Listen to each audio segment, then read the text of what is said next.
what's up, folks?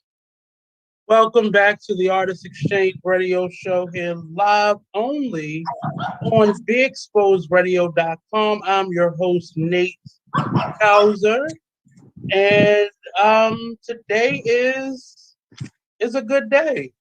It's a good day. I'm very excited. May is here. Well, it's been here the last couple shows. But I celebrated my birthday this week on Monday. Also, I've been it's going on the third week that I've been in my new studio. You can see behind me. I don't know what you can see, but oh, I should have moved that wine. That's not good. Um, this is the remnants. I had a little mini big. I didn't partake in none of that foolishness, but everybody brought wine, and I had some wine and wings and fish nuggets uh, for on Sunday. Well, it started Friday. What did I do Friday? I went to I have a twin cousin. We call it. It's not anything ancestral, but our parents had us born the same day in the same hospital. Um, I'm the oldest. I was born first. So Friday, we actually spent our birthday. Well, Friday, she had a party for herself, and I went. And then Saturday, I went to breakfast. I went to a little small art show. It was outside in the park. It was really nice. People were socially distanced, being responsible. That was my gift. It was in DC. And then Sunday, I had a little small shindig. That's where all that wine. Can you see the wine in the back? That's where all that came from. And it was really intimate. I invited a couple people. Monty didn't make it. He came late. I heard. Uh, um, yeah, and just welcomed a couple people to the studio to see the space. And then what happened on so Saturday we did a graduation here, we did a soft launch. I went to a museum, or outside museum, and then Sunday I had the little party, and then Monday, the actual day, um, what did we do? That's crazy. What did I do? Oh, okay. So I had another breakfast brunch type of date on Monday, and then we went to this place called the Civil late that night. But I am tired. I used to be able to live off for like 4 hours of sleep.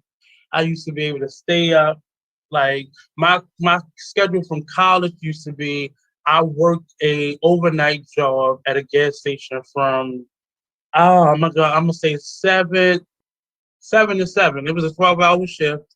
And then I would get up, I would rush home, shower, change my clothes, go to my first class of the day at Coppin, which was at 8 o'clock, and then I would be in school all day, and then rehearsals, and then I would be back at work. And I used to be able to live like that and take a nap in between, still some rest. But now I need sleep. Like, I need some sleep. Um, and I was only supposed to take off Monday, Tuesday, Wednesday, and I was supposed to go back to work Thursday. But I still have not been back to work since Friday. Since Friday, and I still, it's been very. I've had my own spaces before, my own office spaces, my own small, like at the flea market or Lexington Market or kiosk type spaces. But this is I get to do a lot of my work.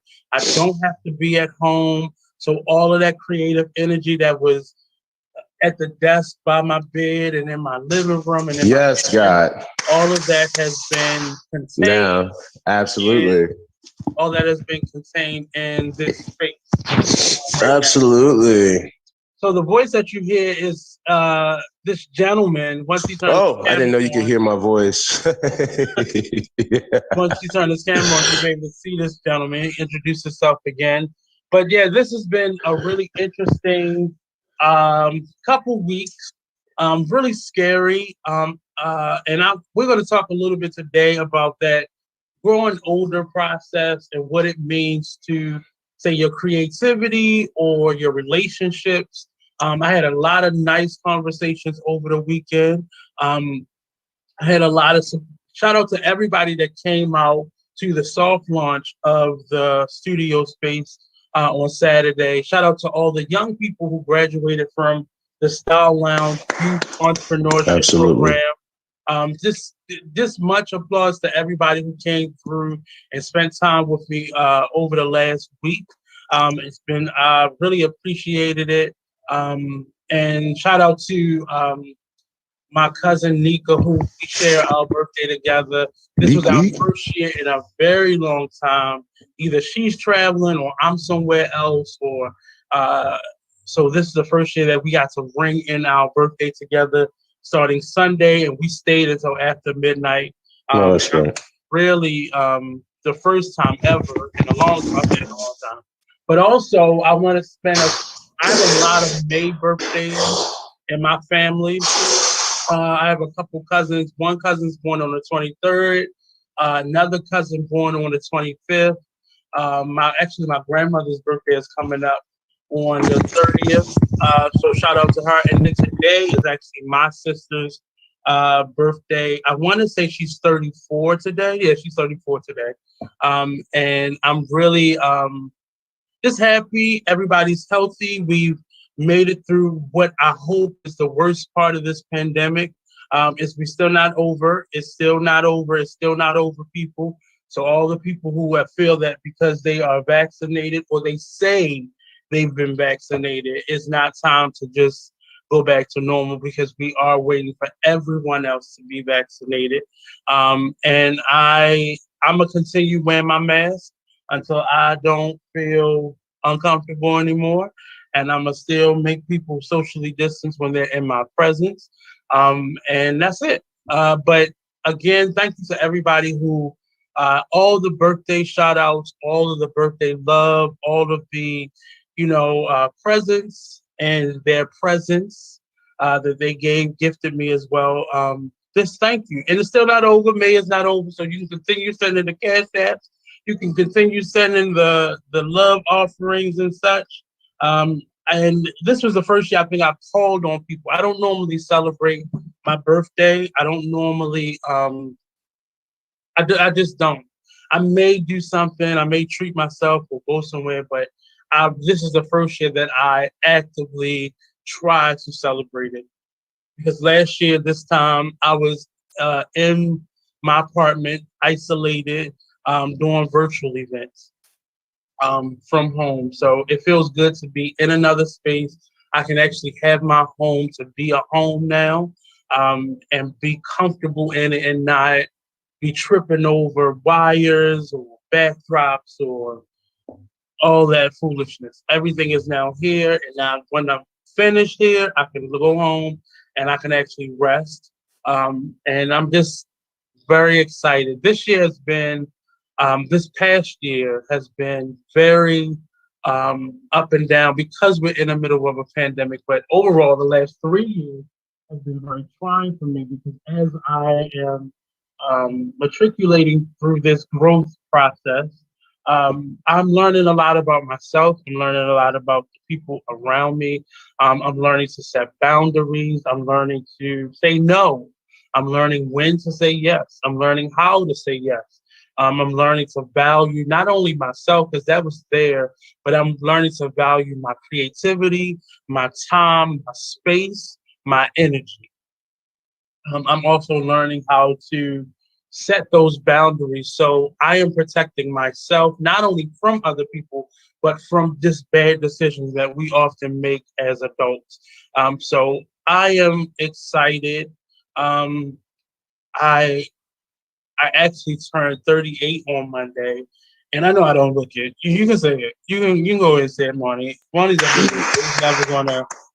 he's never gonna say it. He's not gonna acknowledge that I look so good, and nobody would ever believe I was just close to 40, because he's over 40. So uh, I even drank a little wine this weekend, and I don't like it. I don't like the way it makes me feel.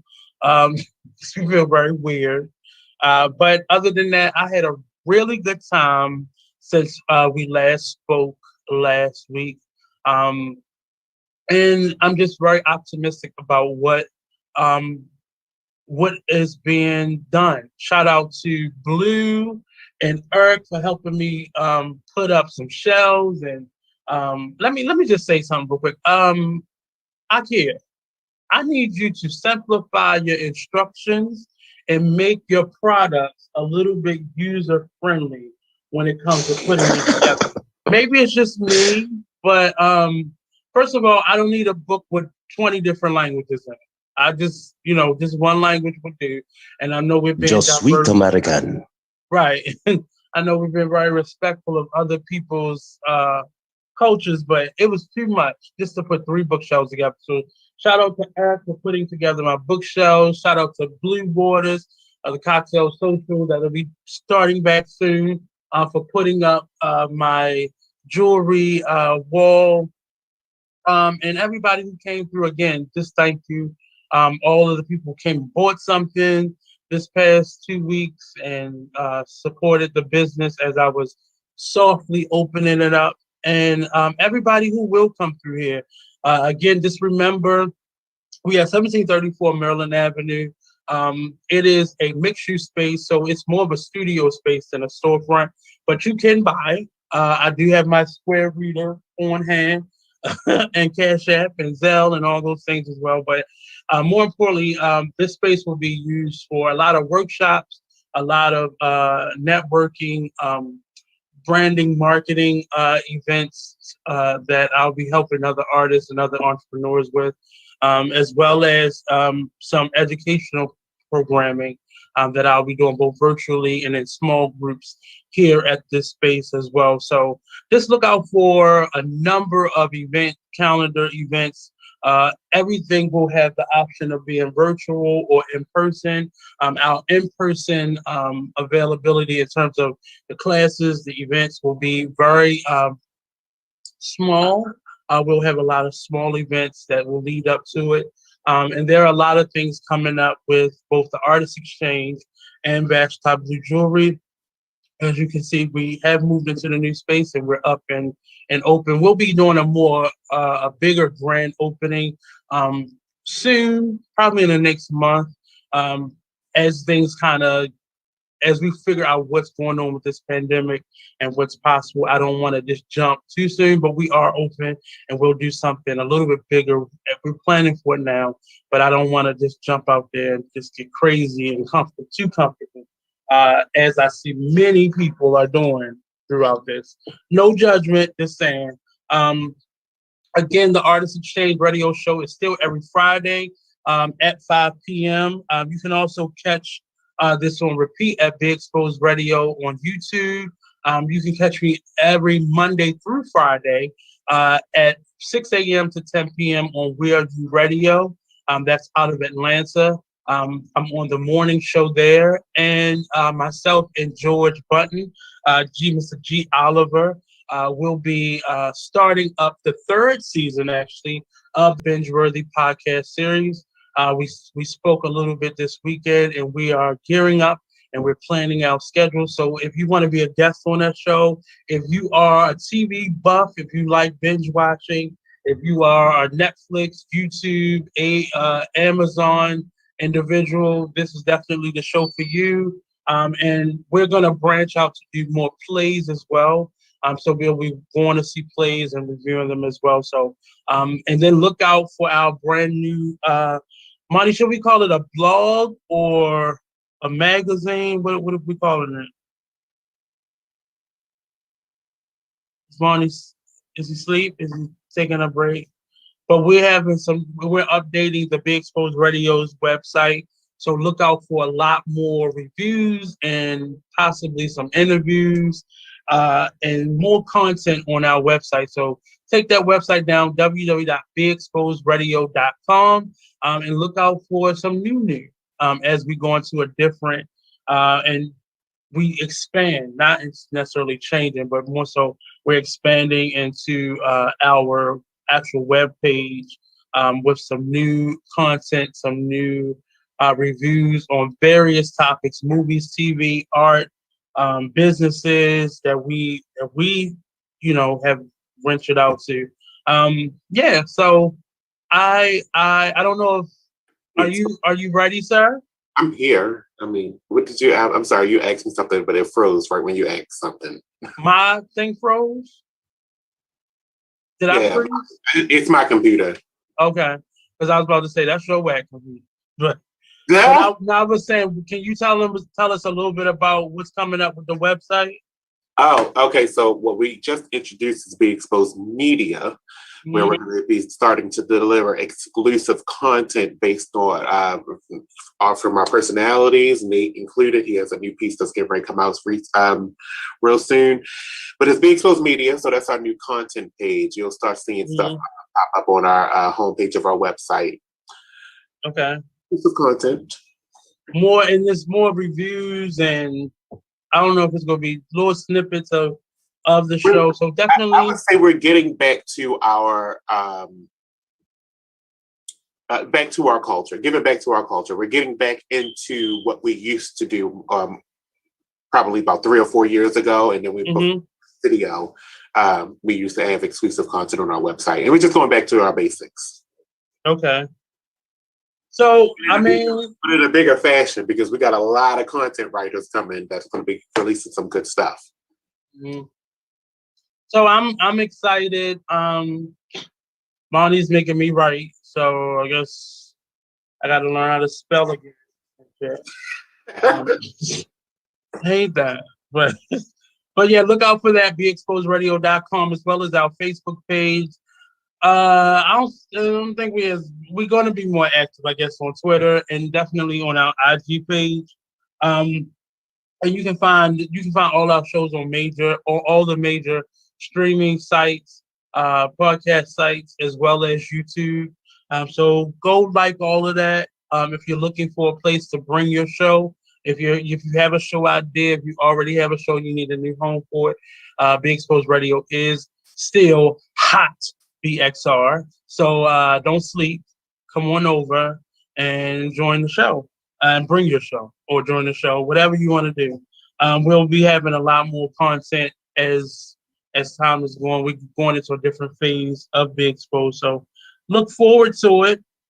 What else did I want to announce? We do have a number of calendar events being scheduled for the Artist Exchange. And that'll be rolling out in the next couple days by the end of this weekend. Going into June, you'll be seeing a couple more events.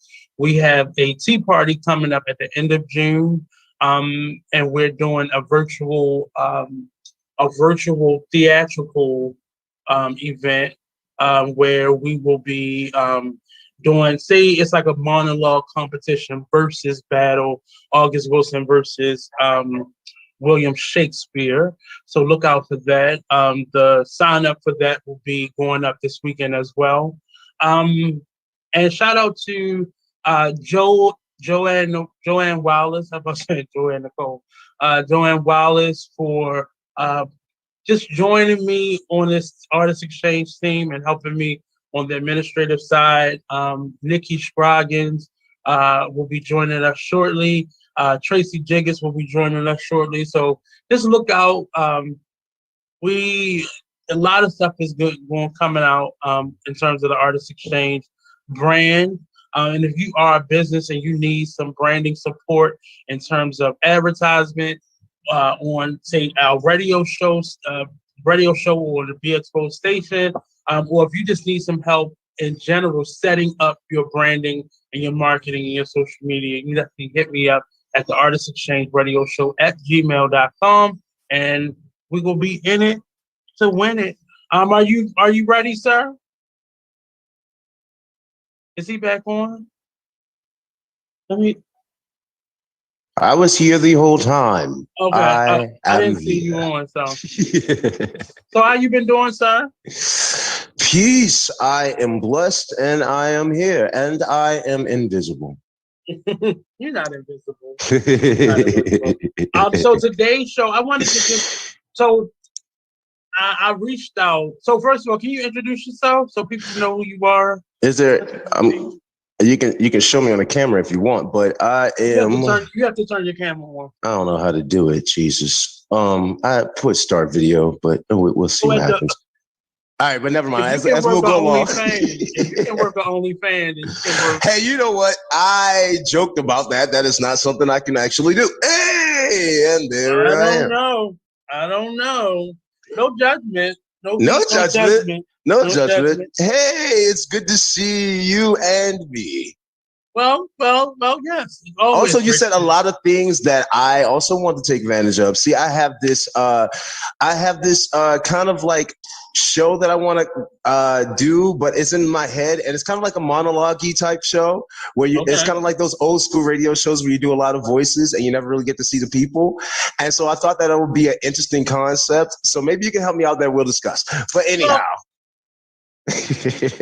I'm just gonna side him a little bit because yes, I'm a very lazy artist. Let me just also say I'm a very lazy artist. I just like to create, and I don't necessarily like to do all this social media shit because it grieves my soul. But you know, it's what we have to do in these day and age to get your name out and get blah blah blah. It's like, you know, but I get you, but you know, we gonna work on that. I'm being patient. I got on your nerves yet, but now that I'm getting on other people's nerves. So I realize now is the time. Actually, what you were talking, a lot of things you were talking about, even before we began. I'm sorry to cut you off, but a lot of things you were talking about was so perpendicular to where I am, especially the turning 38. I just turned 38, and I'm going to share to you something that was shared. Your birthday was I think it's the 20th. No, it was before yours. It was the 20th. And so happy belated birthday, by the way. And I did. And I missed your party, man. I wish I had gone because I'm not much on social media. I just want to let it would have been a jam, though. I would have came with the vibes. Like, I didn't want to put it out there as a party because a couple people had already found out and were upset that they didn't get a message. So it would have gave Right. This year was kind of and Blue laughed at me because originally that's what the invitation was going to say, coming out. Right. It was in many ways my coming out party. I get what you mean. I get what you mean. Right. Because it was more so just me being open with being who you are and coming into this new stage of life where we're no longer hiding the facets of who we are, but we're unveiling them and letting them to unfold naturally. And so I understand that. Just being more connected to the individuals that I'm friends with and I'm connected with, and making time and space for them. We get so booked and busy in life that we don't make time for the people who we care about. And in return, it's years and months that we go by before we see each other. And I don't, even though we're in a pandemic, I didn't want to be in a pandemic this year. And I was very selective about the people that I chose. Right. But it wasn't a party. It was just wine and wings and a little banana. It was a soiree.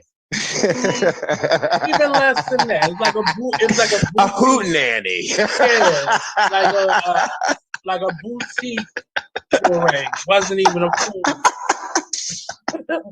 But for a soir, just right. A soir.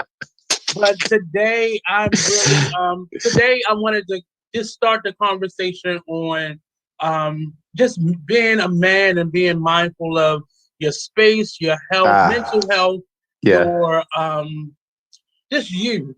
On Sunday, I was really emotional Sunday.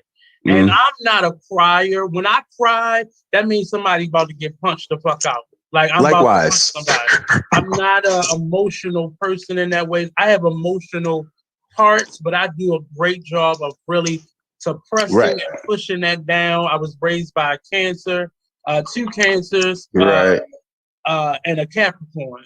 So wow, I love both of those. All of those. Very emotional parts of me, but that side never gets seen unless I'm pissed off. Right.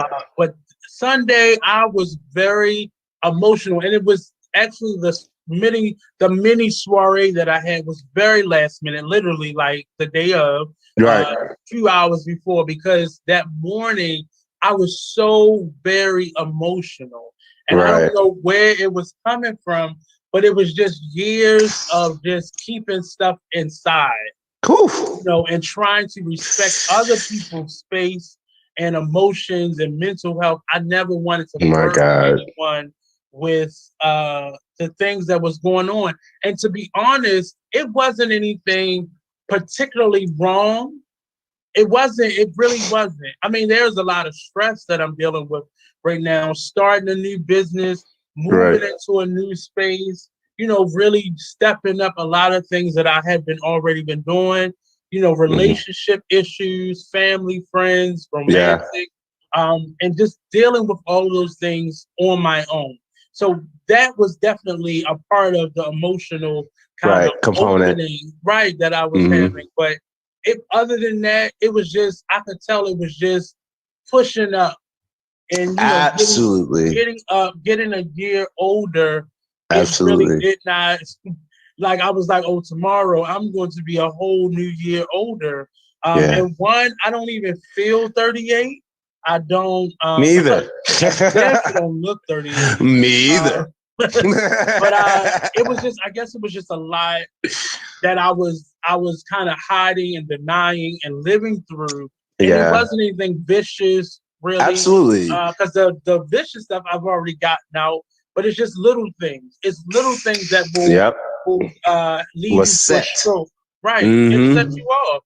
A stroke, heart attack. And I just didn't want to go into another year with a burden. The burdens. You know, last year I had a pass. I gave myself a pass because we were in the midst of a pandemic, so I didn't let myself get to that point. Compartmentalize. Right. So this year I mean, this really snuck up on me.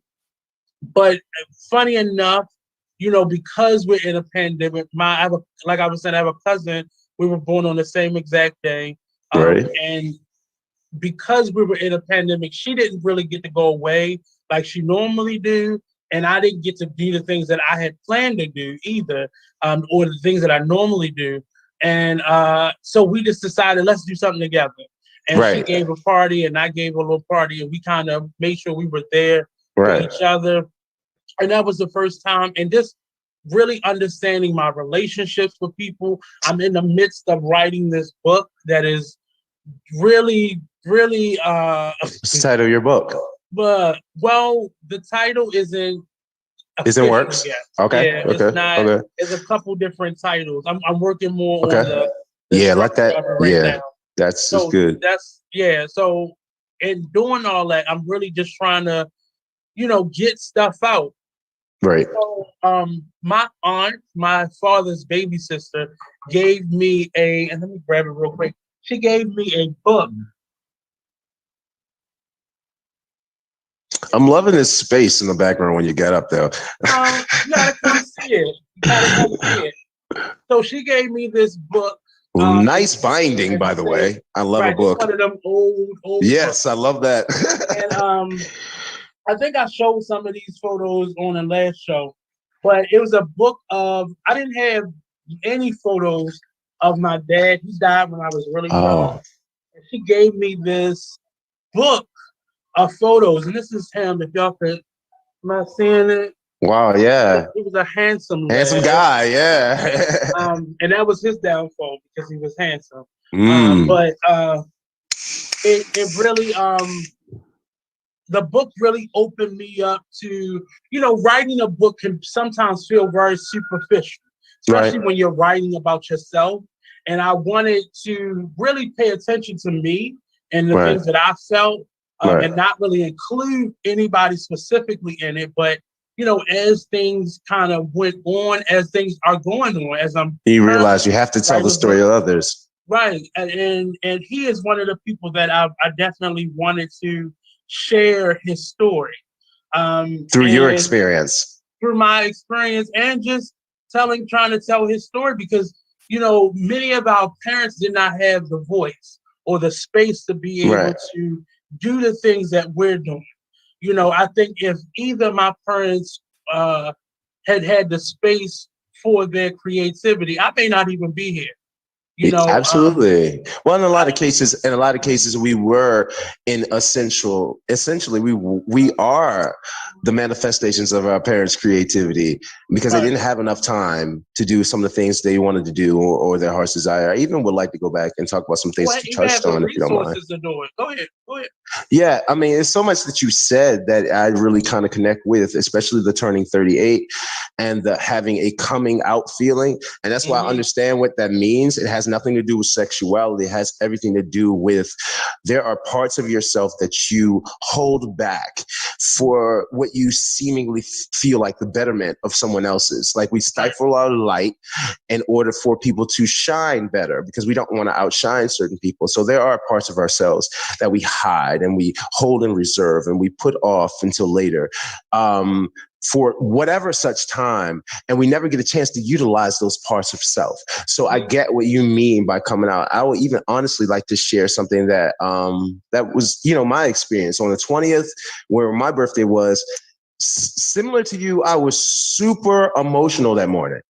I had put together this little soiree type thing. It really wasn't a soiree either. It's so funny listening to you say all of these things because it's so similar. Like I put together this thing and it literally was the day of or 2 days before.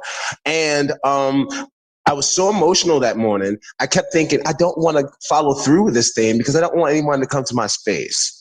And I kept I kept mulling it over God because I was like, I invited these people. Now I don't want them to come. And because I was also super emotional. So I was trying to work out that ideal and trying to figure out, well, what is this that I'm feeling? And what I realized is that it's the same thing you're saying. It's like 38 years of shit pushing up and pushing out. And it's a lot of things that we have held almost back like in regard. It's Absolutely. Like purging. You know what I'm saying? And so all of these things, you know what I'm saying? And then it's like the elevation. God is trying to elevate and trying to take people different places. Like one thing that I had to really understand was that my warfare is changing. And so how I thought that I was engaging with people and using proper warfare was changing even in my growth. So that means like when I felt like I had to deal with certain people a certain type of way, God was showing me the reason why your warfare isn't working now and you're not getting anywhere that you normally are because you're using the same warfare and I'm trying to elevate your warfare. So it's a lot of things that we have to understand that's going on spiritually. And I feel like that's where we feel the most disconnect. We feel the emotional components that are separate from our physical components sometimes. And we don't know why, because of those spiritual things brewing up in us that our physicality is not wanting to acknowledge. So because we have two bodies, the bodies want to be united under our mindset, but we can't unite under our mindset when we are physically denying the emotional and spiritual components a part of us. So that's another reason for the emotional components. But we can go all day. And I would even offer this thing that, I felt like I haven't been doing shit in these past 38 years. I've been sitting on my talents, sitting on my hands, saying, God, I'm going to do it later, or I'm going to do it when I get chance, or I'm going to do it when I'm brave enough, or I'm going to do it when it's time. And what we don't understand is the time is always now. The time is never later. And so now understanding that concept, God has shown me you have wasted precious time waiting for the next moment when you're allowed to do it. And now is always time. So part of that frustration in me was that. And so when they mentioned earlier that we're not going to get into it because, I have a lot of shit that I am very talented in. I'm a voiceover actor.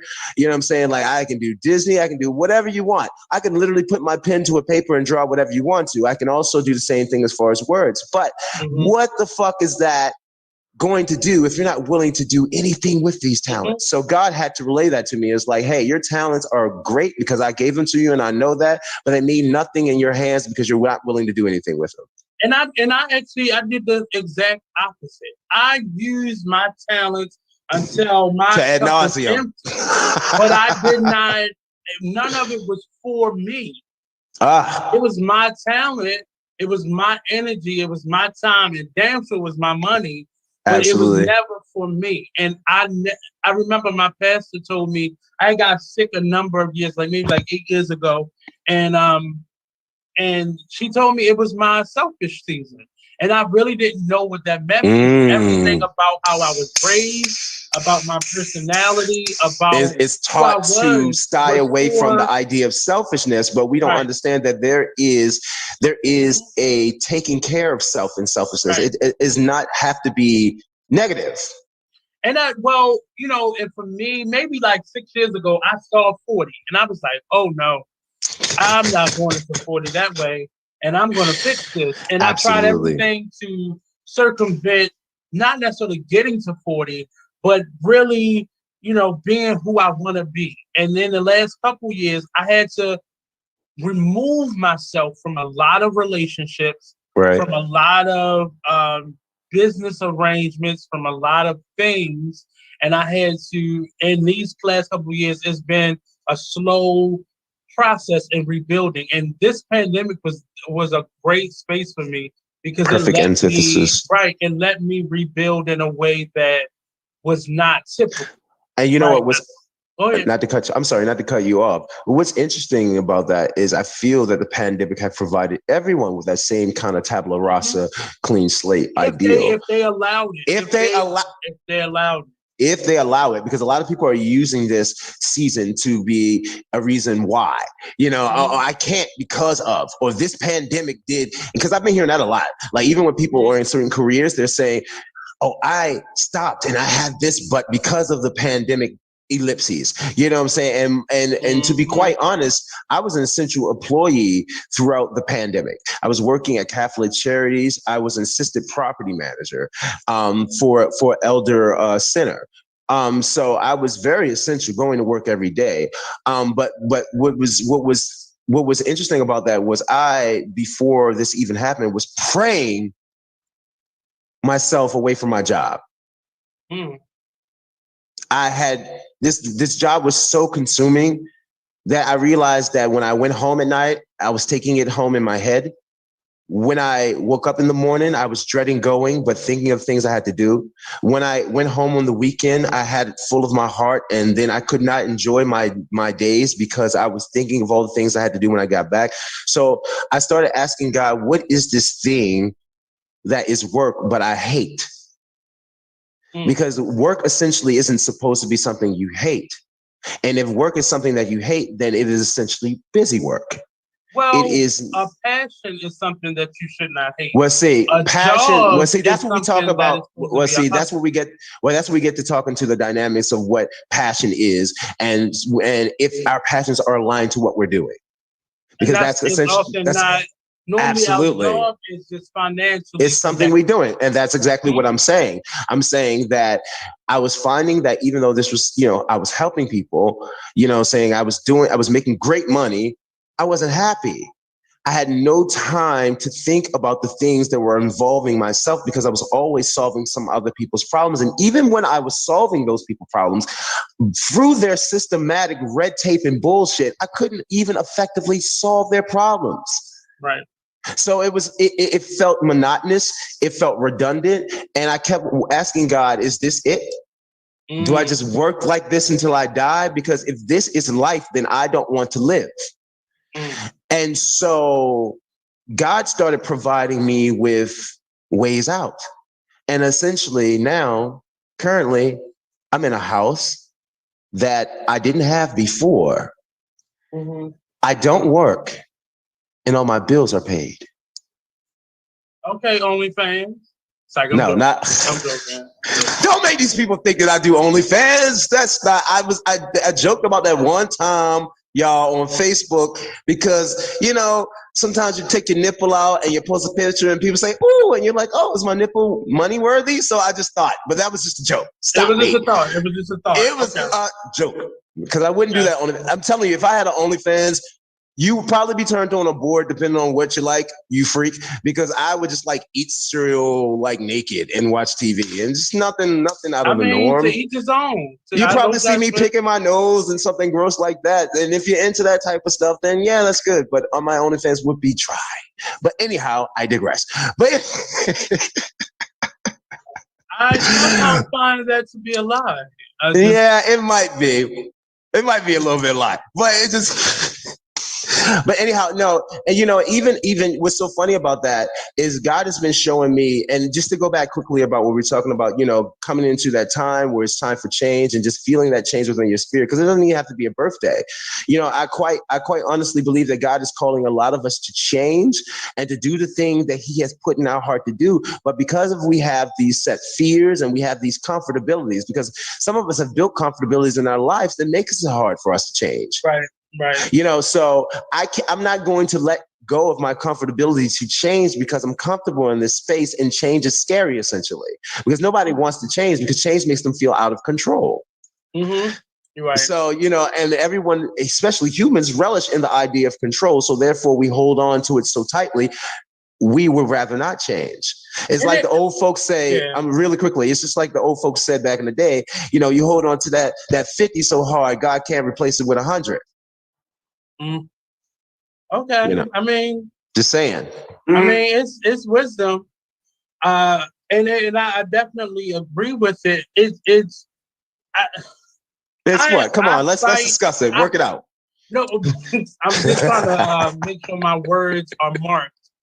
Because in a season where you are praying and really pushing, praying until something happens, you have to be very mindful of your words. And I think people are very not understanding of the power of spoken words. Well, people are. I mean, that's the day-to-day issue. Uh-huh. People will speak negativity in their day-to-day and then wonder why they're not seeing any progress. So that's a day-to-day issue. Right. But specifically when you're in a posture of prayer, whether it be for something or just maintaining or just praising. Hey, I'm gonna let you know this real quick, not to cut you off. But even when you say a word, it's a meditation or a prayer. So we're not even talking about. They're not separate. I just want us to like. I'm just saying. Well, for me, I kind of. Because our words are almost sacred. I mean, that's why, like I heard on the internet, someone said that's why you call a grouping of letters together spelling. Because when you speak, you're saying spells. So we have to understand the importance, whether before we go to pray, understand the importance of your words, even before you get there. Saying I can't, saying I won't, saying, there's a difference in all of those things. So it's like, if we don't order our words in a certain aspect, when we go to prayer, it's dead. If you don't know what to say out of your mouth regularly, your prayer might be also moot.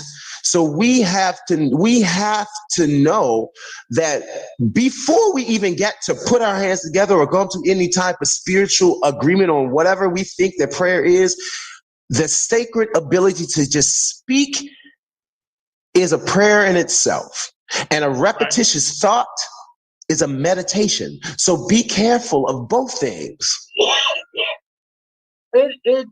That's all I offer. I mean, what you're saying right now is really in the space of where I'm at. In the last week, it's been very tough mentally because I've been being patient. And the Holy Ghost definitely moves me to impatience, Lord God, and to action. So I'm being very specific about my word choices, about my conversations with people, because I have an ability to be very open. Yeah. And people often use that as a vehicle weapon. Right. Against myself and just in general. And I'm in a space right now where boundaries is kind of the meditation on my heart, and setting boundaries with people who don't have them for themselves. And that's kind of a hard task in itself. If you try to set boundaries with people who don't know or own boundaries, trust me, you're into a fight. The difficulty is you staying consistent.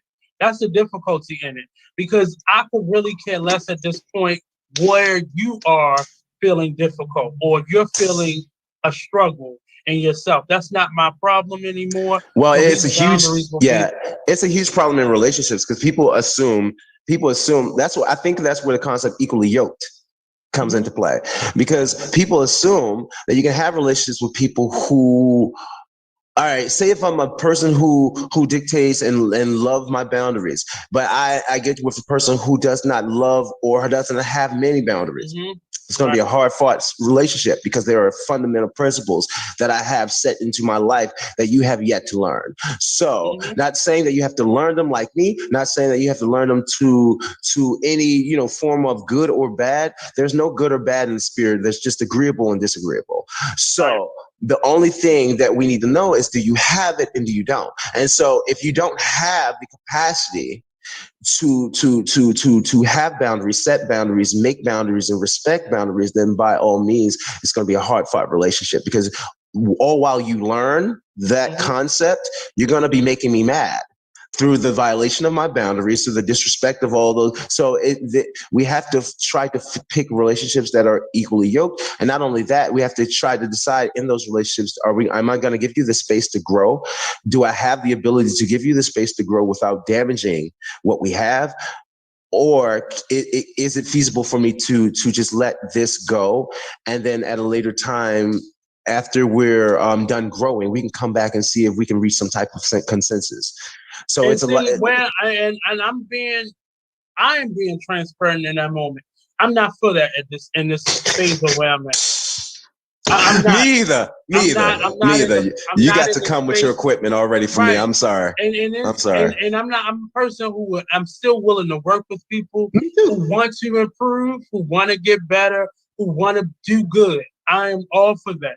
But in the space where I'm at right now, people who are self-sabotagers and the known or unknown Judas of the bunch, I'm no longer here. Let's say that.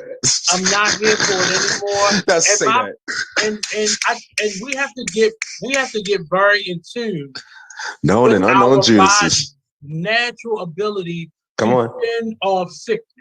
Come on. It's not just cold. It's not just coronavirus. It's spiritual sickness. It's spiritual sickness from others and yourself. I naturally do when I'm in a disagreement with somebody, my body naturally shuts itself off in terms of you become invisible to me.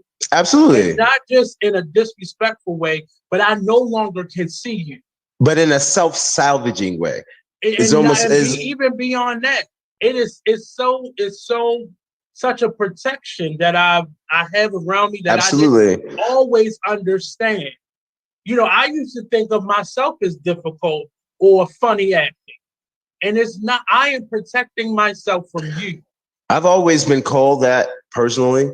And what I say to that is those are people who really don't have a standard, because my standard may seem like I'm funny acting, but I'm really so very down to earth. And if you didn't think of something that way and you would just come at somebody a certain type of way, you probably find out. But see, those type of people who think that things are too halty for them, you know what I'm saying? People already have created mindsets in themselves. There's already blockages. They stand in their own way.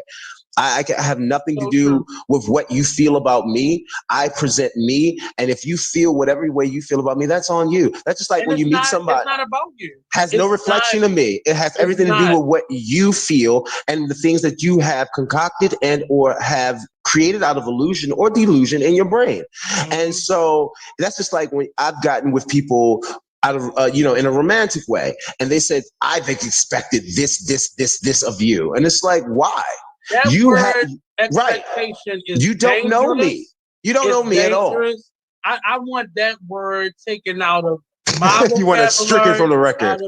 Stricken from the record. I need it to be taken, because expectations, even if I have a sister. We grew up in the same household. Right. I just talked about this with I call her my twin, my cousin. Right. And she has a sibling, grew up in the same household. The problem becomes perspective. So Absolutely. I can't even have expectations of how we were raised. Absolutely. My sister. Absolutely. Because it varies from person to person. And so I therefore was the oldest and I was a boy. She was a girl. Absolutely. That in itself allows you different perspectives. So it's like when people try to lend yourself or when people try to make you aligned with their perspective. It's like, why, even if we're close of friends, that's another thing that I don't understand. Because I have had friends who got upset at me because I don't have the certain perspective of them. Now, I can understand that having a certain perspective of me and getting upset if we have a general, like, if our general perspective is, I don't want to kill anybody, you know what I'm saying? And then someone says, well, I don't agree with that perspective. It's like, what? We don't agree on that perspective. You know what I'm saying? So there's certain base perspectives that, yes, of course, I'm going to get a little bit uneasy if we don't agree on. But there's certain other things that should hinge upon that. And people should know idealistically that has everything to do with who you are. You know what I'm saying? And thusly, you can't, it's personal. All those things are very personal. I've been working on this word expectation for a minute. And everybody that I talk to, it's foreign to them that I feel that this word is not a good thing. Well, first of all, let me just stop you. Use the word a lot because they mistake expectations for standard. And see, that's my point that I wanted to make. First of all, let's just say that people, if we're being completely honest, and then let me say this again, if we are being completely honest, people don't know what these words are that they're using at all. No. If we're being honest, because I'm going to let you know something, and this is not to be bougie, this is not to be disrespectful, because I had somebody who told me before, they were like, oh, you think you know because you know all the words. Hey, when your aunt, when you were younger, whenever we would use a wrong word, a misspelled word or anything, our aunt made us read the dictionary. I'm talking about Merriam-Webster. I'm not talking about Google. So there are certain things that afford me to have the knowledge of knowing some of these things that I'm talking about. But when I hear some of these people using some of these words that I've literally had to study when I was a kid, and some of these sentences incorrectly, and then you want to get on some of these spaces and try to verify them, like some of the things, like even some of these words that people are just finding out, like gaslighting. That was a word that destroyed my soul for the last 2 months. Then when people figured it out, because gaslighting has been a word that I've used, have been around forever. But people have these phases in which they realize a word exists, and now they want to put all this power in something that they never knew existed. And it's like, well, where were all the other umpteenth million words that you weren't using, that you're using in your day-to-day life that you still don't know? So first of all, people are not using words properly enough to even know the meaning of them. So when people have those conversations like standards versus expectations, we have to already understand that people are not even in the space to use these words correctly. That's just sad. I've known for a minute that word is not good. Right. And we abuse that word to the point of we abuse many words because it is. I mean, but that word specifically. Yeah. We have expectations for people that we don't have for ourselves. We have expectations for people based on what our experience were, regardless of whether that person had that experience or not. And preconceived ones. And it's like, if you've never known me, how the hell are you going to have all these preconceived notions in which I'm supposed to follow unbeknownst to me because they're in your head? And I've realized, and we have a lot of people who have struggled in life, that have been impoverished from birth, that grow up and become something and come in money. Entitled, yes, selfish, snobbish individuals. You know, and it's assholes. Assholes. It takes the wind out of me in a space where I'm trying to be understanding of where this is coming from. They make it difficult. And even for me, I sometimes put my moral compass onto other people. So if I was shown to do this, or I was raised to me do too. This, I sometimes I don't necessarily expect for you to be that, but I think subconsciously that's what I'm doing.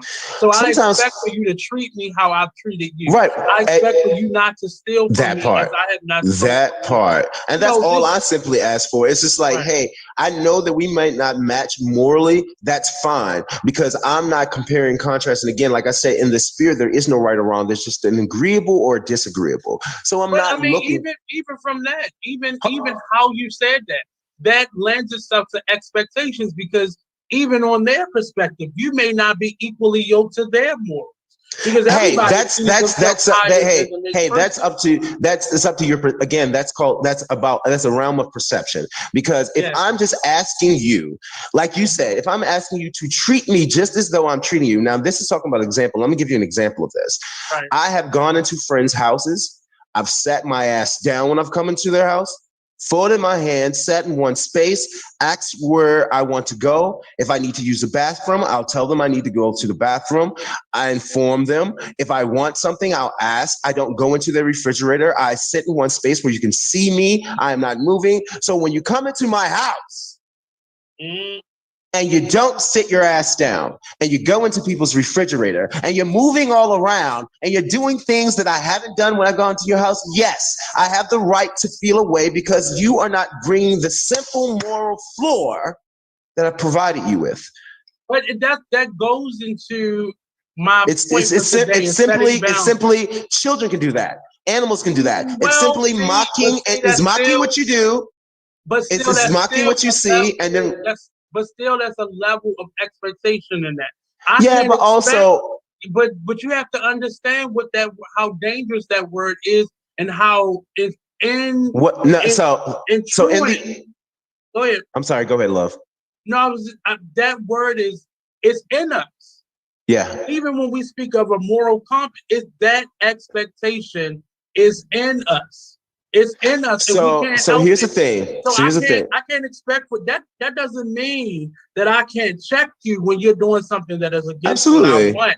Absolutely. But I have to begin to show up as myself. And showing up as myself are setting the boundaries in every space of my life. Right. It's one of the reasons I don't invite people to my home, because I expect for people not to have So been here's the raised thing. by I feel like we're mixing 2 points. So here's the thing. It's the same Firstly, thing. It is. yeah, no, It's the no, same no. thing. So first thing, no. So I think we're right on. I think we're right on some things, that then we're kind of like misfiring on some other thing. So again, like I said, I feel like people are not using words in the right form. Mm-hmm. And so when I'm saying expectations, I'm simply talking about what have been set through natural order, right? So I've come into your space. For you, Right. Mm-hmm. So even if I say that, because I've said that before, you know what I'm saying? So I think that's what you're hitting and what I haven't said. So I think we should start verbalizing what our boundaries are with people. And that will alleviate some of the issue, I guess, of expectation, because there are expectations that we all have. And I don't think saying the word, even though it brings up negative feelings, I don't feel like it's a negative thing. And so I feel like also, right, absolutely, and especially by when people have ill intent by using words. So those things tend to muddy how words are used after a while, and especially if someone is right. Now, so somebody can be justified by using a word a certain type of way, and then could be not justified by using the word the same type of way. So it just really just depends on, I guess, what God would say. Ultimately, like, what drives it in your heart? Like, what is the reason? And so when we get back to the reasoning behind what is said, why you did it and all that, that is, again, like I said at the beginning of this, telltale to the spirit.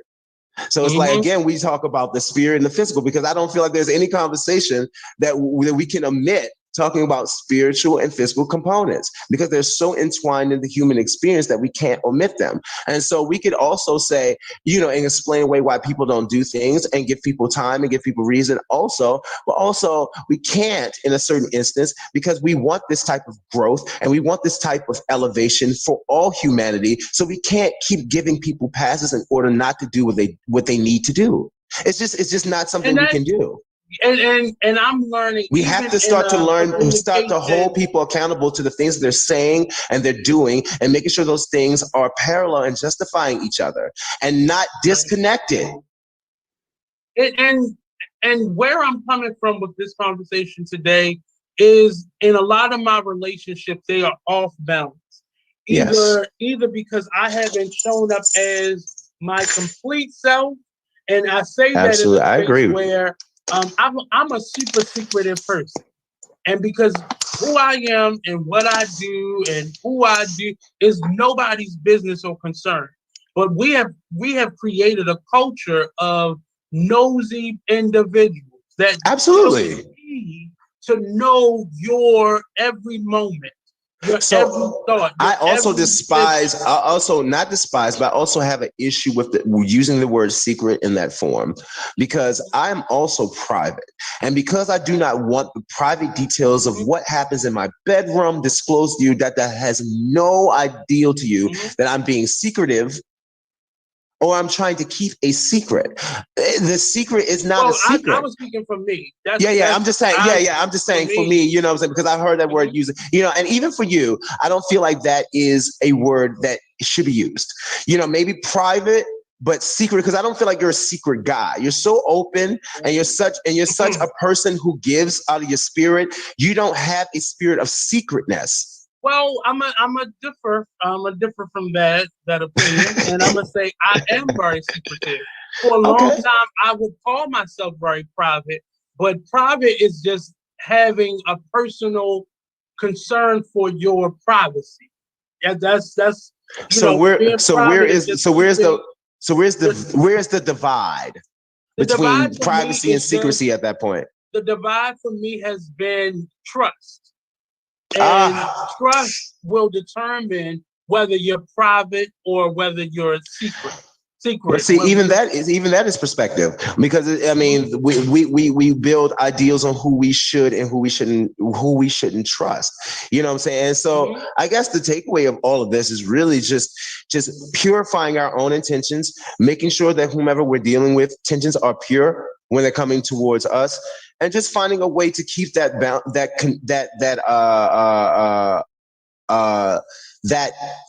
exchange positive and pure. You know what I'm saying? Because I feel like communication helps alleviate a lot of that. Because I've got it does. For instance, when I went to can also keep you in that space. Communicate, because you're learning who people are. Yeah, absolutely. And but also, if you're not, you're normally already friends with them. In many cases. You said what? I'm sorry. Communicating with people is effective because you're learning who people are. But because many of us are really bad at communication, we often don't learn who people are until we're far into who they are. And see, here's a relationship. I want you to put a pin on that real quick. And so that is, to me, an example of being equally yoked. Because if I am open and I'm a good, and I'm a good source of communication and I'm able to communicate effectively, but I get with someone who does not know how to communicate effectively, so it takes them a little bit longer to catch on to these concepts. You get what I mean? So, I mean, that's the divide right there, because it doesn't matter how well I'm gonna give you an answer. For instance, I got into my last relationship and I was so ready. I went to them, I was like, look, I've been single. So I might be hoeing. I did it. And I just went through the thing. I went through the gamut of issues with this person. And I just laid in their lap. I was like, we're going to do this shit. Then that's what it is. You with it? And they were like, yeah, hell yeah, I'm with it. Later on down the line, we always communicated, but later on down the line, they decided that they did not want to uphold something that we discussed. And so I was able to go back and say, hey, we discussed this at the beginning. Why is this an issue for you now? And see, that is an example of not being able to communicate properly, because I feel like also that person signed a contract for something more, I guess, more than what they could do. It was a lot more than what they were able to do. People grow, but we have to give people space to grow. We are able to grow and grow. Hey, but also giving people, I'm all for giving people space to grow, but we need to be honest about where we are. And so if we're honest about where we are in the moment when we're meeting people, the growth stage should not be difficult, because if we're honest and the person is on board with what we have discussed, then the growth, they will be there for that. You know what I'm saying? Well, so it's like, it's not going to be a surprise when I go into a growth stage if I've well prepared you with it verbally. But understand, I've gone through a lot of these issues in relationships, whether they be romantic, platonic, family. But the thing that I'm learning is we have to give space for people to change their mind. Because where I may have been in the beginning of that type of relationship may not be where I end up in. I'm gonna be quite So- honest with you. I don't deal with those type people. But we all are Like you said earlier, like you said We all earlier, are that there person. are certain people. No, because no, I have to disagree with that firmly because I change my minds on certain things as far as energy wise, what I feel like I can output. Now, as far as like, if I said that I could do something like artistic wise, and I realize because my artistic side comes from, don't you, yeah, my artistic side. I wanted to make sure I heard you. I was just I mad just wanna you got make sure I real. can hear You this. got real. Like, let me hear what the. No, but see, no, my spiritual side and my artistic side, literally, I'm gonna tell you the truth. It comes from God. So a lot of times when I try to do it in competition, or I try to turn it on like a light, and someone's like perform. I can't summon it up like that. So I have to consult God sometimes. I have to sit, I have to pray, I have to do a lot of things in order to be like, God, you good? If I go sing, you ain't going like fail me, are you, God? And so I literally have to do that. And God will give me confirmation, and then I know I can perform, or I can sing, or I can do any of those things. That's me. And our prayer process is very shitty and piss poor at best. Yeah. Because you don't go to God in the moment. God gave us flesh and the ability to have flesh. So your flesh needs to be in a posture of preparing. Absolutely. Just like your spirit should be in a posture. But because but see that is, hold on, listen. We try to separate the two. Absolutely. But what you hold on, brother. Now, what did you just say a few minutes ago? You can't make people ready for it's time. I didn't. I was just throwing out. All right. So what I'm saying about that is, me personally, right? I agree with you, love. But me personally, I've had a lot of hurts, and I'm just to let you know something about me. I have a lot of hurts. I've been performing. Unmute your phone. And I got into my first relationship with my first guy, and he was like, "Hey, this relationship is cool." We were very enamored of each other. He was an artist, and actually he's an artist now. He's a very kind of famous kind of artist, and he convinced me to kind of do my poetry. And I was like, "Hey, I don't want to." Because at that point, I was just doing poetry, and I was writing it in a book, in a journal, and just stuffing it places, and just like, this is how I feel, the end, and just shoving it in a book bag and put it somewhere. And he read it, and he was like, this is really good. You should say this to some of the people, because people could really need this. And I had already felt that I wanted to speak my poetry to people, but it had never felt like it had been the time. And so that love that I shared with that person gave me the space. So when I went out to actual poetry spaces, they were not nice. They were not nice. And I hate to dwell on this, but there's a lot of people, even people who are very known in the poetry realm, and people who are not so known, they were both nice and unnice. Like, there were some people who, like Kane, he was a huge poetry thing on the scene when I came. Kane was a very nice guy to me. There was another host who was very big in the poetry realm, and I went to one of her shows, and I went to somebody's shows, and she was not so nice to me. You know what I'm saying? So it's been a roller coaster as far as me sharing my art, because my art is not something that I do or have done for anyone's prying eyes. It's pretty much something that I do out of my own spirit, out of necessity, to escape. So when I give these things to people and they're like neglectful, or they're looking down on it, or they're looking like, oh, this can't appease the poetry gods, I'm looking at them like, well, bitch, I didn't come to appease any of your poetry gods. But you're giving into them. My love, I'm not giving into it when the structure of it is structured that way. Okay, well, so we're not going to talk about that. I'm giving into it when I would come into some of these scenes and see how it was structured. I'm just saying, love, I'm not trying to struggle and say and give like, oh, they did. But what I'm saying is, what we're not going to do is take away my experience. And my experience was, I was met with people who weren't nice, and there were a huge amount of people who were nice. Don't get me wrong. And I'm saying they were nice. Like, I'm gonna tell you one person. I did poetry, and I went to jail for a year, and then I got out of jail. And one of the first poets I seen on the street was E, the Poet MC. And let me tell you, if there was anybody I admire in the poetry realm, both poetry and just as a person, is E the Poet MC. This guy is a true, genuine article, and he had nothing but positive things to say on that. And he said, man, we need to hear you back speaking. Whenever you get yourself ready, man, we miss you. And I appreciate and love that, man, because those are the spirits that we need in order to keep those things cultivated. So when you tell me, oh, no, it's what you thought. No, it wasn't all what I thought when I was going through some of those poetry rounds and some of those people turned their nose up at me. You didn't know me from a can of paint, but you also didn't think that I could give to you the things that I could give to you. But if you keep a closed heart, you'll never know. But and my point You'll of never that know. matter was more so in the space of where my growth is right now. Right. No matter what room I walk in, no matter what space, no matter what that energy is, I'm going to maintain who I am. Oh my love, we're talking about now and we're talking about then. So now I am that. Whether I receive that or not is my problem. Whether they receive it or not is their problem. And I'm no longer in a space of trying to prove. Absolutely. Now, as an artist, I feel like I've gone through that. And absolutely. I still have more to go, but on this level, I'm done with that. Absolutely. So now we're arriving to where I am now. Like what I was speaking about previously was when I first got there around like 2008. You know what I'm saying? So quite a long time ago. And I had, you know, my ons and offs, my ins and outs because of that situation, because I've always felt very empathic. I'm a very empathic guy.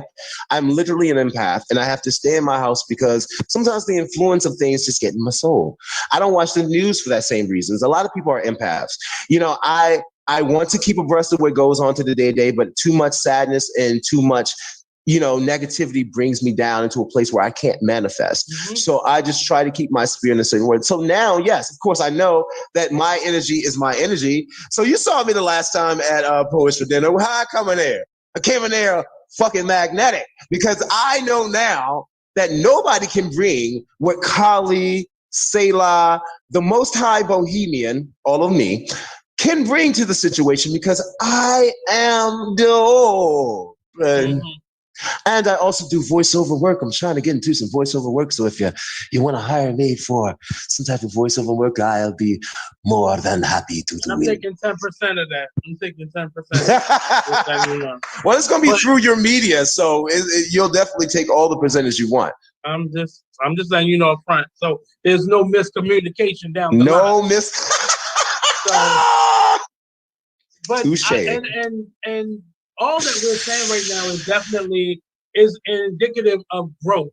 And it lets you know where you are in your period. Spectrum. And the question that I normally ask the people at the end of the show, the advice that you would give to your 17-year-old self, the question that you would ask them has been a space for me to be able to grow. And that's kind of my meditation prompt that I use now. And me asking those questions, even if sometimes it's in the middle of the day, and I'll speak to my 17-year-old and 100-year-old self mentally, and just to see where they are as it pertains to where I'm at in that moment. And I've realized in my growth, I am no longer able physically, my body will stop. And it will do everything. As you know, you got two strong magnets that has the same pull, and it's forcing them, and my body won't do it anymore because my body is this now. It won't even attack. Absolutely. It's come pushing. On. I had to understand where I was in life, the things that I've gone through, the trauma, the struggles. I am seeing that in these people. Absolutely. And I no longer want to be party to people who wear their trauma as a Gap t-shirt. And to add on to what you just said, and I agree completely and wholeheartedly, and add on to where I am particularly, I no longer want to add on or to be a reason why they continue into it. Yeah. You know what I'm saying? And even for my own self, because it's just like I've acknowledged that the hurt that I've seen in some of these people, even when I would go into the poetry realms, to piggyback to that, was a lot of hurt that these people were dealing with. And so I felt like it was me but I was just a representation of something. And so now I realize I owe it to myself to be that representation, whether it be God, whether it be light. And I love God so much.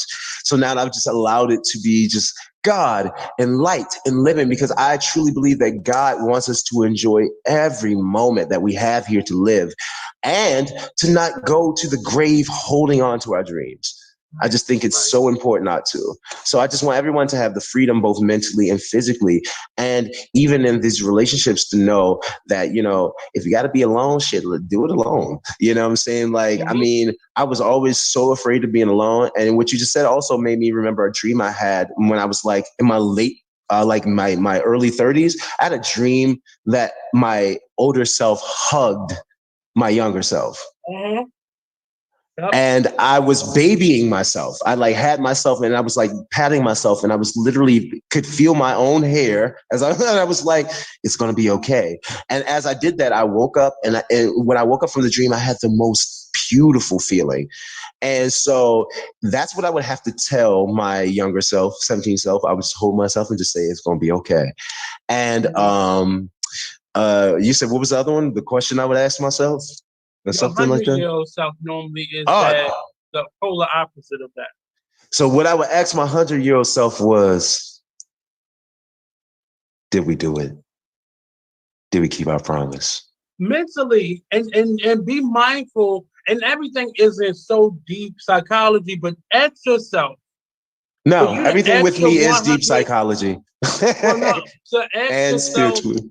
and when you ask yourself those questions, it lets you know where you are right now. Yeah. So that's why I am question yourself in that way, where you're asking yourself that, if and I've learned from me, I'm not comfortable where I'm at right now.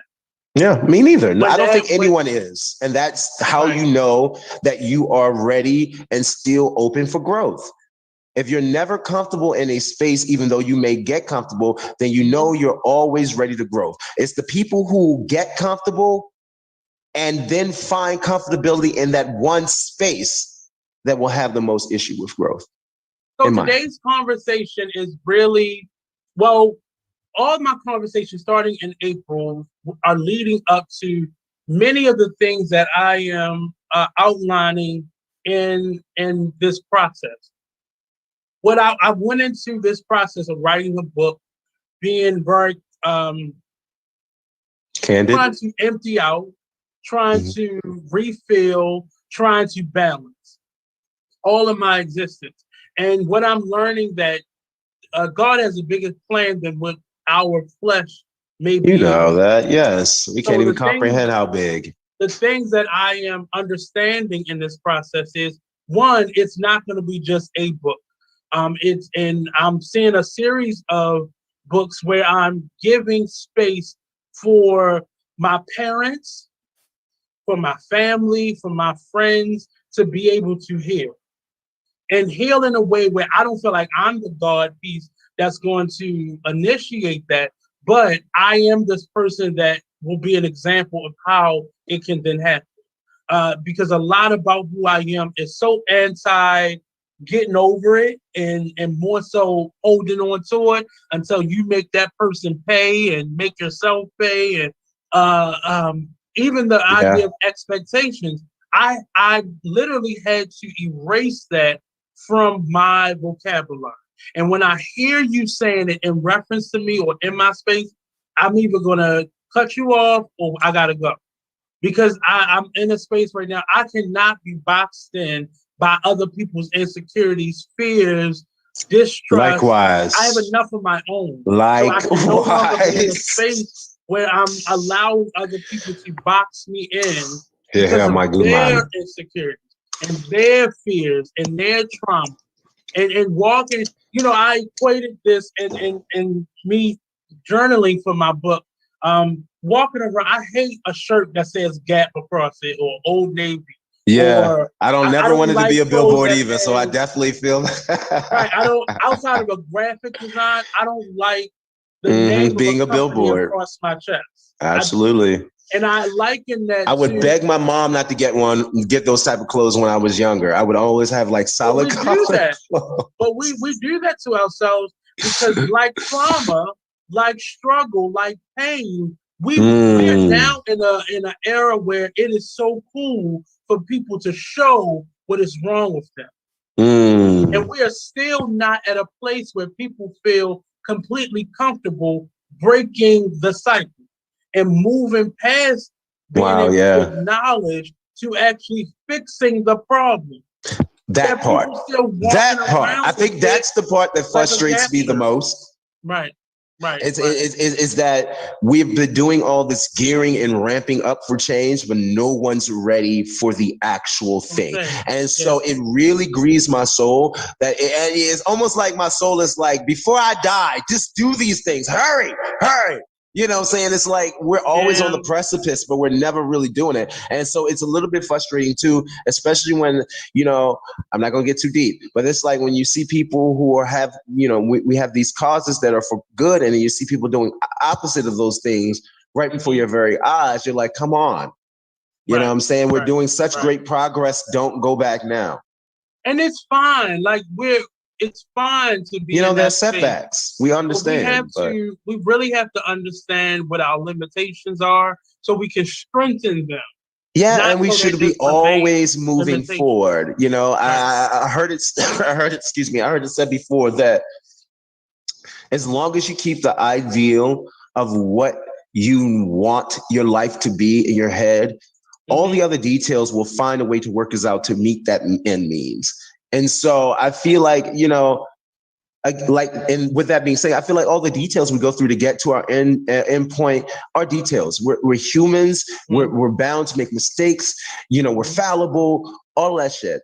But we have to always be moving forward towards our goal and never stuck in these spaces. And when we're not moving forward, when we're too concerned on the past, when we're too concerned on the now, I also heard it said that there is no past in present. I mean, there is no past and future for us mentally. If you go into anything in the past that has happened, you are literally reliving the archives of your memories.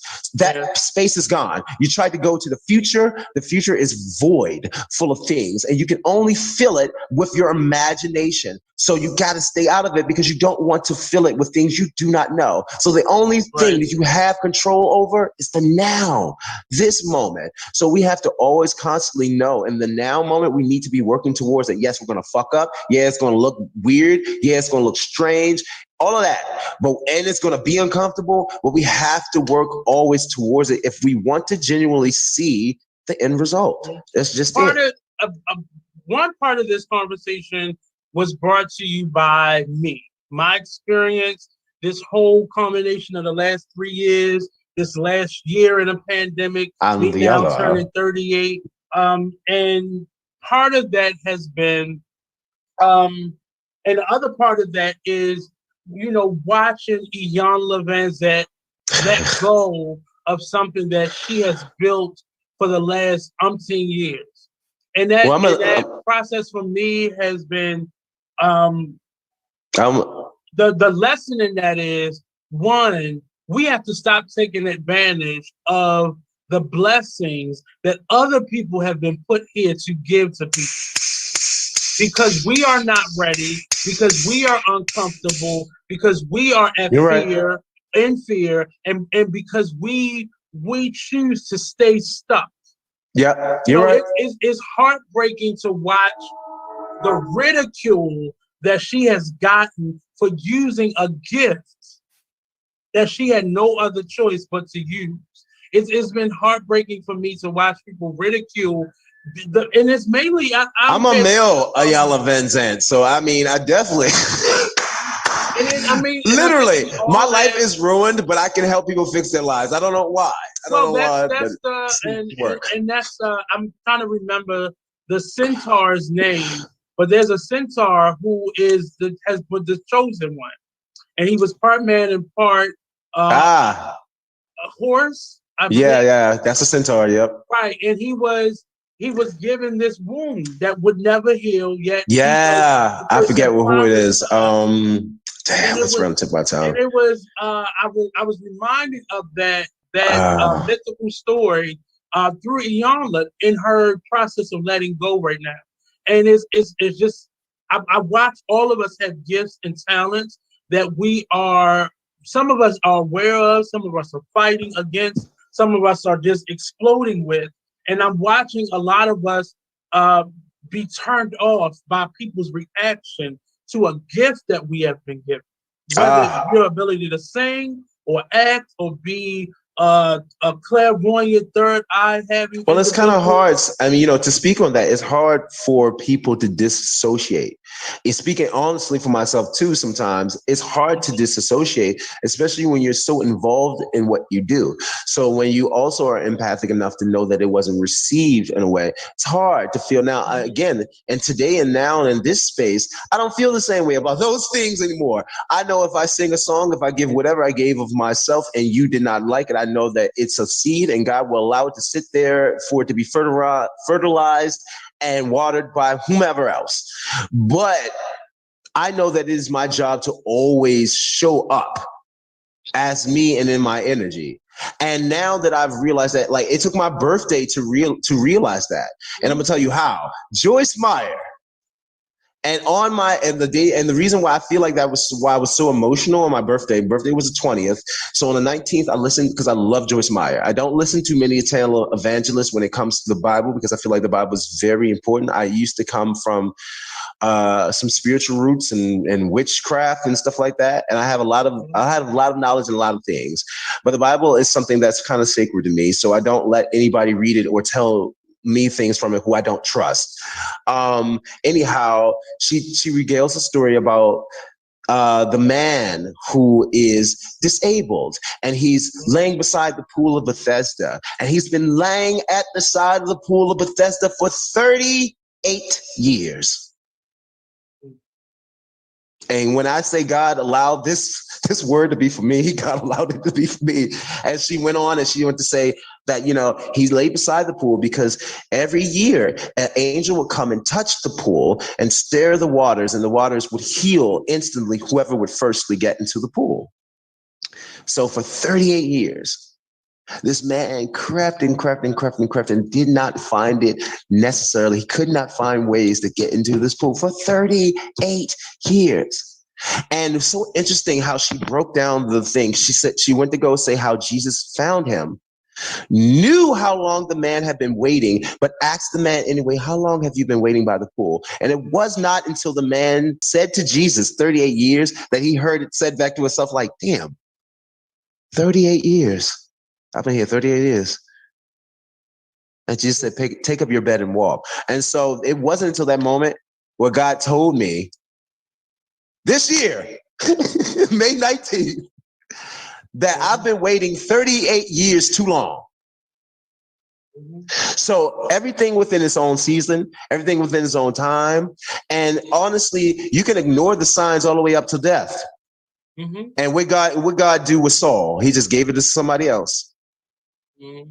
You know what I'm saying? So you have to do, and also which the Bible says is that you won't have much of a life if you don't do what your life is for you to do here on earth. Right. Which means that's one of the reasons I'm pushing now for people to give themselves space. You can try to omit everything that God has placed on you to do here, but if you circumvent what you're supposed to do here, you're not going to have much of a life to live. Right. Me either. That's why I have to get off my ass and do the shit that is difficult, even that I am fearful of, because I know now, don't you? Yeah. So as I know now that there's no half stepping like the children of the 80s know. Ain't no half stepping. And that's it. And this conversation for me is really important for the fact of I have to stop being surprised by my spiritual and mental self taking over. Because it'll be in weird moments where it's not really a strong conflict with somebody, but it's something they did that was a little pebble in the pool.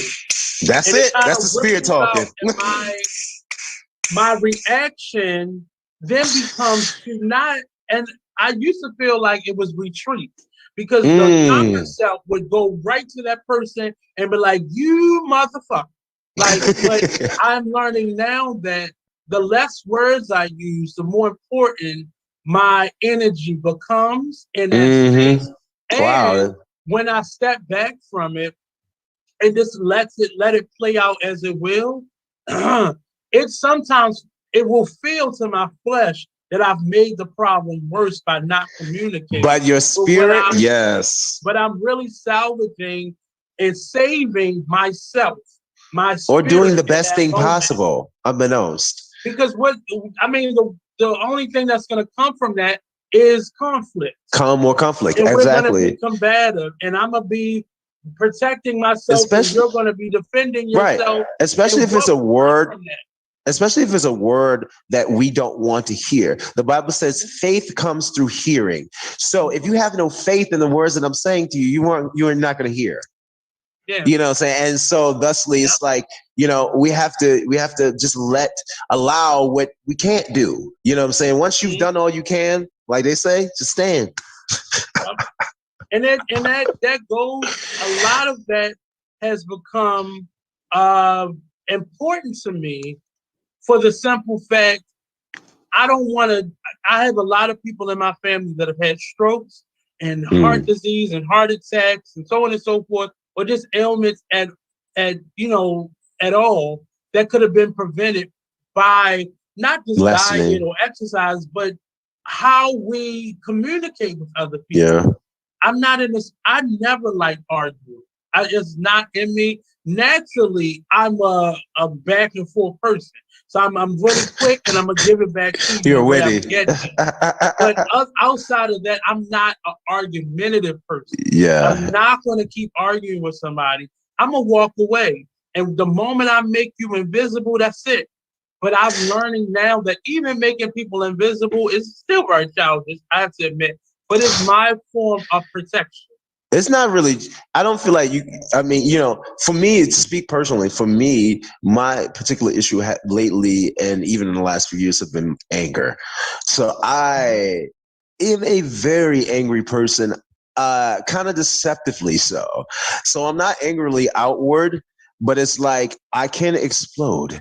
And so it's just like, and especially it's like, I exploded all the wrong times. So it's like, now I have realized that my navigation of my anger is for me. It's not for anyone else. I mean, I could tell people off a million ways from Sunday. I'm very good with words, and I'm very, very witty. But it's just like I honestly no longer see the point. I don't see the point in giving people my energy at all at this point. It's just like, so silence and all those things, like they say, is golden. You know, right. I'm not gonna give up you. And plus, sometimes I like to respond. I like to do what they call a cold response. Is, I might not respond to it, but I like to just respond to it the way I do. Like, for instance, no, we're not gonna do that. But yeah. Well, as we close out the show, I wanted to remind everyone who's listening that Can anyone see us, or is anyone watching? Yes. Oh. Yes. Oh. So I want to remind everyone that we are in a space of moving forward. So here in my new studio, we'll be doing, like I said, a lot of workshops, a lot of educational, networking, branding activities that are not just parties, but for the purpose of moving people forward, moving us forward. So on Saturdays, it will be my open studio day. Throughout the week, it's more by appointment. And on Tuesdays and Saturdays, actually, it will be an open studio where you can stop by and enjoy and partake, or we can meet and discuss some future endeavors. But I really want to make it clear that this was not just a space to just create or just to focus on jewelry, but I do want to continue to help people with their branding, with their marketing, and just helping people get over that entrepreneurial hump that we sometimes find ourselves in, being entrepreneurs or at the door of being entrepreneurs. So as we close out the show, remember tomorrow we're open from 11 until 7 here at 1734 Maryland Avenue. The information is on both the Artist Exchange page and our Vashti Blue Jewelry page on Instagram and Facebook. So the information should be out there for you to find. If you can't, hit me up for directions. And just because it's a studio space, it's a security interest, so you have to call. The information is also on our social media where you can find it to be able to get into the building. So please, please, please, please, please come on down, see the space if you haven't already been here, and bring your ideas, bring your creativity. Eventually, once it gets a little bit more safe, there will be a space for artists to come down here and create their work. So we're building on that. And this is definitely a collaborative space that I want to bring artists and entrepreneurs together in our activities and our process, and just in the studio alone. Again, if you are an artist, a maker specifically, definitely hit us up at bbdjewelry@gmail.com. If you're looking for a space you can sign your work. On the flip side of that, if you are an artist, an entrepreneur, community leader, or educator, and you're looking for a space to further promote yourself, either by way of an interview or by way of your own platform to be able to express your ideas, hit us up at the Artist Exchange Radio Show at gmail.com. Yeah, all that jazz. I'm still here creating. This pandemic has not slowed me down, but made me more purposeful in my steps and in my walk and in my creativity. And I want to help you do the same. So as we closing out, sir, what question would you ask to your 100-year-old self? And what advice would you give to your 17-year-old self? All right, 100-year-old self. I think I said it before. I said, did we do it? Did we do it? And that's just essentially about how I want to treat people and just knowing if I want to keep that contractual bond. And younger self, I would tell younger self, get out of your own head, mother. You are greater and cuter and stronger and better than you think. And they just want you. They want you for all the wrong reasons. But you, my friend, you, my friend, you shall be great. And that is it. Peace and blessings, everyone. I'm gonna get you for your birthday a nice soft pillow. Oh, we like pillows. You know, tourists like comfort. Right. So, in closing out, this has been the Artist Exchange Radio Show. It's every Friday, 5 p.m. If you want to be a guest, hit me up at the Artist Exchange Radio Show at gmail.com. Check out our last week's show if you missed it. We had Mr. Shane, MC Shane, on. He breezed on by and finished out with a Krista Francis song. So check that out, and we'll be back next Friday. Once again, happy birthday to my sister. And because I won't be on next Friday, happy birthday to my grandmother. Happy birthday! Well. So peace out to all the May babies. We had our shine is coming to a close. And that's it. Peace out.